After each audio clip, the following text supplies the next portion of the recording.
بسم اللہ الرحمن الرحیم۔ آج سے 14 صدیاں قبل صحرائے عرب میں ایک پھول کھلا، اور ایسا کھلا کہ جس کی خوشبو عرب و عجم میں پھیل گئی۔ اور عجیب اتفاق ہے کہ 14 صدیاں گزرنے کے باوجود اس کی مہک، اس کی خوشبو، اس کی چمک دمک میں کمی نہ آئی، بلکہ یہ بڑھتی ہی رہی، بڑھتی ہی رہی، اور صبح قیامت تک بڑھتی ہی رہیں گی۔ میری مراد سیداتنا بی بی آمنہ رضی اللہ تعالی عنہا کے آنگن میں کھلنے والے پھول، سید دو عالم، جان دو عالم، روح دو عالم، محبوب رب مکرم جناب احمد مجتبی، جناب محمد مصطفیٰ صلی اللہ علیہ وآلہ وسلم کی ذات مبارکہ ہے، جن کے بارے میں کہتے ہیں وہ جو نہ تھے تو کچھ نہ تھا، وہ جو نہ تھے تو کچھ نہ تھا، وہ جو نہ ہو تو کچھ نہ ہو، جان ہے وہ جہان کی، جان ہے تو جہان ہے۔ سبحان اللہ، سبحان اللہ۔ سورہ انبیاء پارہ نمبر 17 آیت نمبر 107 میں اللہ رب العالمین کا ارشاد ہے، وَمَا أَرْسَلْنَاكَ إِلَّا رَحْمَةً لِلْعَالَمِينَ، یعنی ہم نے آپ کو نہ بھیجا مگر رحمت تمام جہانوں کے لیے۔ سبحان اللہ، سبحان اللہ، سبحان اللہ۔ سورہ انبیاء کی اس بیان کردہ آیت سے ہمیں یہ ثبوت تو مل گیا کہ عالمین کی سب سے بڑی رحمت ہمارے کریم رؤوف رحیم آقا صلی اللہ علیہ وآلہ وسلم کی ذات مبارکہ ہے۔ اب رحمت ملنے پر رب کا کیا حکم ہے وہ بھی ہم قرآن ہی سے پوچھ لیتے ہیں۔ تو سورہ یونس کی آیت نمبر 58 میں ارشاد ربی تعالی ہے، قُلْ بِفَضْلِ اللَّهِ وَبِرَحْمَتِهِ فَبِذَلِكَ فَلْيَفْرَحُوا هُوَ خَيْرٌ مِّمَّا يَجْمَعُونَ، یعنی اے حبیب صلی اللہ علیہ وآلہ وسلم آپ فرما دیجئے اللہ ہی کے فضل اور اسی کی رحمت ہو، اسی پر چاہیے کہ خوشی مناؤ، اور یہ ان کے سب دھن دولت سے بہتر ہے۔ سبحان اللہ۔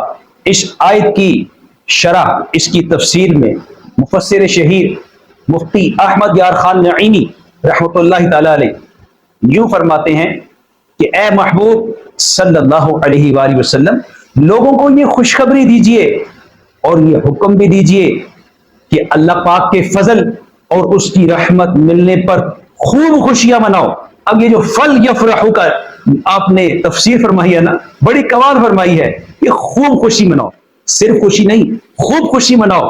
کیونکہ اب یہ خوب کا لفظ کیا ہے اس کو بھی سمجھا دیتا ہوں، کیونکہ عمومی خوشی ہر وقت ہوتی ہے۔ خوشی مناؤ کا مطلب ہے خوشی مناؤ، ٹھیک ہے، ہر وقت بندہ خوش ہے، لیکن جب خوب کا لفظ ہے تو اس کا مطلب ہے خاص کیا۔ اب یہ خاص کیا ہے کہ مثال ہمارے آقا صلی اللہ علیہ وسلم اس جہاں میں تشریف لائے، ہمیں خوشی ہے، اب یہ خوشی سارا سال چل رہی ہے، لیکن اس کی خاصیت کا وقت کیا ہے؟ ماہ ربیع الاول شریف، کہ جب وہ مہینہ آ گیا کہ جس میں کریم آقا صلی اللہ علیہ وسلم تشریف لائے تو اب یہ خوشی بھی خاص ہو گئی، اور جب وہ دن آ گیا یعنی 12 ربیع النور شریف کا دن آ گیا تو اب یہ خوشی اور بھی خاص ہو گئی۔ یعنی وہی بات ہے کہ اس خوشی میں اضافہ ہوتا جا رہا ہے کہ عمومی تو ہر وقت ہے، پھر خاص ہوئی، اور جب 12ویں شب آئی تو خاص الخاص ہو گئی۔ سبحان اللہ۔ پھر یہ فرمایا کہ یہ اس سے بہتر ہے جو تم جمع کرتے ہو۔ انسان کیا جمع کرتا ہے؟ روپیہ پیسہ، مال جائیداد، مکان زمین، اولاد۔ فرمایا اس سے بہتر ہے۔ کیوں بہتر ہے؟ اس لیے کہ یہ جو جمع کرتا ہے اس کا فائدہ تو شخصی ہے، جبکہ جو خوشی کرے گا اس کا فائدہ قومی ہے، اور اس کا نفع صرف دنیا میں نہیں بلکہ اس کا نفع دائمی ہے، ہمیشہ رہنے والا ہے۔ سبحان اللہ، سبحان اللہ، سبحان اللہ۔ میرا جی چاہ رہا ہے کہ میں آپ کو اس تناظر میں ایک عاشق کا واقعہ بیان کر دوں۔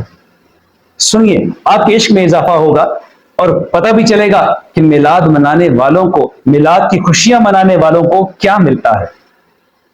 مدینہ پاک میں ابراہیم نامی ایک دیوانہ رہا کرتا تھا۔ دیوانے کے دو ہی شوق تھے، رزق حلال کمانا اور حاصل ہونے والی آمدنی میں سے میلاد پاک کی خوشی منانے کے لیے جمع کرنا۔ پورا سال وہ پیسے جمع کرتا اور جب میلاد پاک کا مہینہ آتا تو بڑی دھوم دھام سے دائرہ شریعت میں رہتے ہوئے میلاد پاک کی خوشیاں مناتا، لنگر پکاتا، علماء، صالحین، فقراء سب کو جمع کرتا اور ولادت باسعادت کی خوشی میں کھانے کھلاتا، ایصال ثواب کرتا۔ غرض کہ وہ خوب دیوانہ دھوم دھام سے میلاد پاک کی خوشیاں مناتا رہا۔ اتفاق کی بات ہے کہ دیوانے کی جو زوجہ تھی وہ بھی اس کے اس عمل میں برابر کی شریک تھی اور اس کو سپورٹ کرتی تھی۔ پھر وقت گزرتا گیا، دیوانے کی زوجہ کا انتقال ہو گیا، لیکن زوجہ کے انتقال کے باوجود اس کے عشق میں، اس کے اس روٹین میں، عمل میں کوئی کمی نہ آئی، بلکہ بڑھتا رہا، بڑھتا رہا۔ ایک دن دیوانے نے اپنے نوجوان بیٹے کو بلایا اور اس سے کہنے لگا کہ بیٹا، مجھے لگتا ہے کہ آج کی رات میری آخری رات ہے، میرے پاس یہ 19 گز کپڑا ہے، اس سے تم میرا کفن دفن کا انتظام کر دے۔ یہ 50 درہم ہے جو میری کل جمع پونجی ہے، اسے تم نیک کاموں میں خرچ کرنا۔ بیٹے نے وصیت سنی اور جیسا باپ نے بولا تھا وہ دیوانہ اسی رات فوت ہو گیا۔ بیٹے نے حسب وصیت کفن دفن کا انتظام کیا۔ اب اس کے بعد جب فارغ ہوا تو اسے 50 درہم یاد آئے۔ اب 50 درہم لے کے وہ سوچ رہا ہے کہ میں اس کو کہاں خرچ کروں۔ سوچتے سوچتے سوچتے پھر کہتے صبح دیکھیں گے۔ اب جب رات کو لیٹا تو خواب میں کیا دیکھتا ہے کہ قیامت قائم ہو گئی ہے، ہر طرف نفسی نفسی کا عالم ہے۔ خوش نصیب جنت کی طرف گامزن ہیں اور جو جہنم کے حقدار ٹھہرے ان کو جہنم کی طرف ہانکا جا رہا ہے۔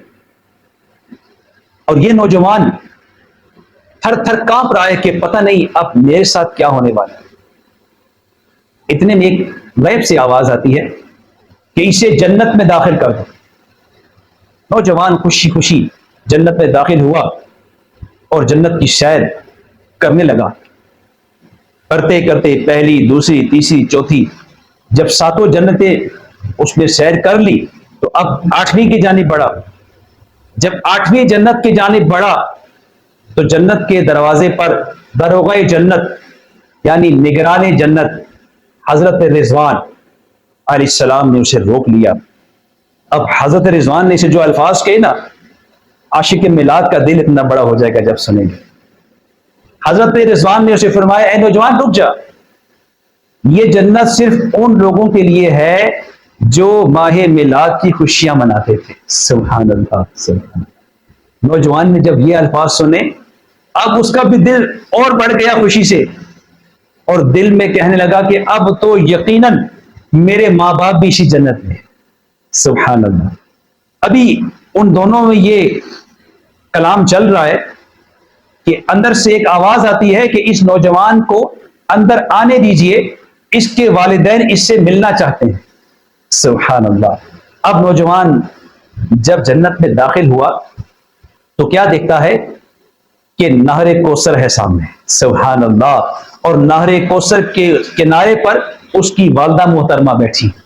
سبحان اللہ۔ سامنے ایک وسیع عریض تخت ہے جس پر بہت ہی ایک روبدار چہرے والی، ایک نورانی چہرے والی بزرگ خاتون تشریف فرما ہے، اور ان کے ارد گرد کرسیاں ہیں جن پر کچھ باروب خواتین بیٹھی ہوئی ہیں۔ نوجوان نے فرشتے سے پوچھا